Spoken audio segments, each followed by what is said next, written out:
Getting breaking news coming in. Pakistan's ICJ lawyer Khawar Qureshi embarrassing Imran Khan, admitting that difficult to corner India over Kashmir in the International Court of Justice. A big embarrassment coming in right there for Pakistan, as Pakistan's ICJ lawyer has made a very big admission, admitting that it is going to be difficult to corner India over Kashmir in the International Court of Justice. He's saying it is very difficult to produce high evidential threshold of genocide in Kashmir, an absence of which it is extremely difficult for Pakistan to take this case up at the ICJ. That's the latest that is coming in. Geeta and Hamza joining us for the very latest on this. First up, let's go straight across to Hamza.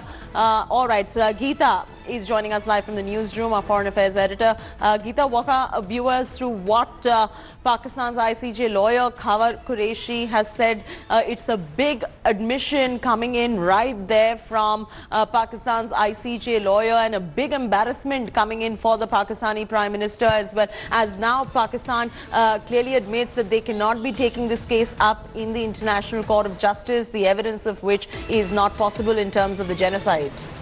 Well, that's right, Chaiti. The fact is that there has been in the history of ICJ no case against any or conviction or judgment against any country on genocide. Kashmir is a very different issue, even on larger issues and bigger stories and bigger cases of genocide, where the world has called out the countries such as Bosnia-Herzegovina and the Serbian crisis, where genocide was the term used by international community. Even in that case, ICJ did not rule genocide. So what Khawar Qureshi, the lawyer who fought the Kulbhushan Jadhav case for Pakistan, is saying is that it is very difficult to prove a state's involvement in a genocide of any country, and that's why Pakistan's case at ICJ will hold no water.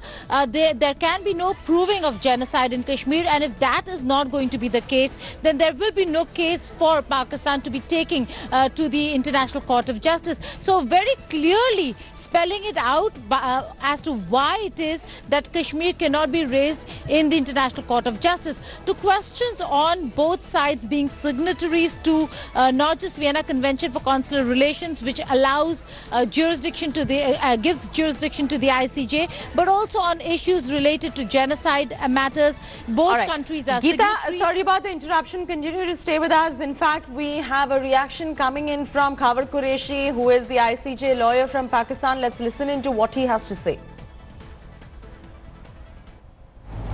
And that concerns Commonwealth states. So India may argue that because this is a claim brought by a Commonwealth state, the court doesn't have jurisdiction.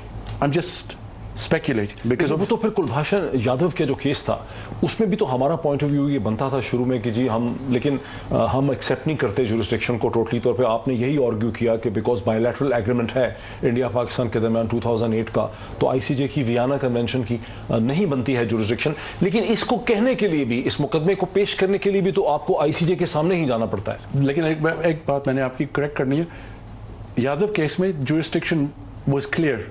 Pakistan signed the Vienna Convention on Consular Relations of 1963, plus something called the Additional Protocol, which expressly gave jurisdiction to the court.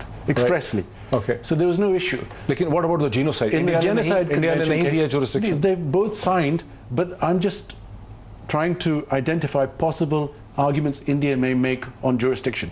So this is a possible argument they make, but the more fundamental argument is the high threshold, evidential threshold, that you have to establish to prove genocide. And that is extremely difficult, very difficult to prove genocide at the hands of a state. किसी के state के खिलाफ आज तक genocide साबित हुआ है international court of justice में नहीं हुआ ऐसा। सो पूरी हिस्ट्री जब से है 1948 से ये Right, Hamza now joins us live from Islamabad for the big breaking right now on India Today. Hamza, this is a big admission coming in from the Pakistan ICJ lawyer Khawar Qureshi, and we heard him right there. He says that high evidential threshold is required when it comes to proving genocide by the state, and that's something that's going to be very difficult for them, and at the same time there is the absence of it, which is going to be difficult for Pakistan. So clearly on the global stage, Pakistan stands to be embarrassed yet again. Well, see, firstly, Pakistan has not taken the final decision on going to the International Court of Justice, but I would detail a few things. One, Khawar Qureshi has made this very clear that Vienna Convention's violation will have to be proved through very evidences that will have to be presented before the court. And for Pakistan, proving a genocide in Jammu and Kashmir in the result of a lockdown would be a very difficult call, because media reports being shown as evidences will not be accepted in an international court. That's number one. Number two, in the International Court of Justice will look into this only. They would not be, if Pakistan would say that India's scrapping of Article 370 is an illegal action, then it is basically was part of the Indian Constitution, which was made part of the Constitution through an amendment without taking consent from Pakistan. So if anything that is taken out of an Indian Constitution would not actually or should not actually matter to Pakistan, because it does not make Pakistan relevant in that regard. So Pakistan would not have a very strong case when it intends to go to the ICJ. And Khawar Qureshi, who was Pakistan's counsel in the Kulbhushan Yadav's case, he is making this very clear that you will have to have a very strong case and proof to show that ICJ should be able to even accept the case going forward, which for now Pakistan does not have. Only what it has is media reports and reports coming out from different sources which cannot be accepted as evidence on what is happening in Jammu and Kashmir. Absolutely. Thanks much for joining us, Hamza, with the perspective right there. Thanks for watching the video. For more such news and updates, please like, share and subscribe to India Today. Also check out our other great videos from our channel. We know you will love to.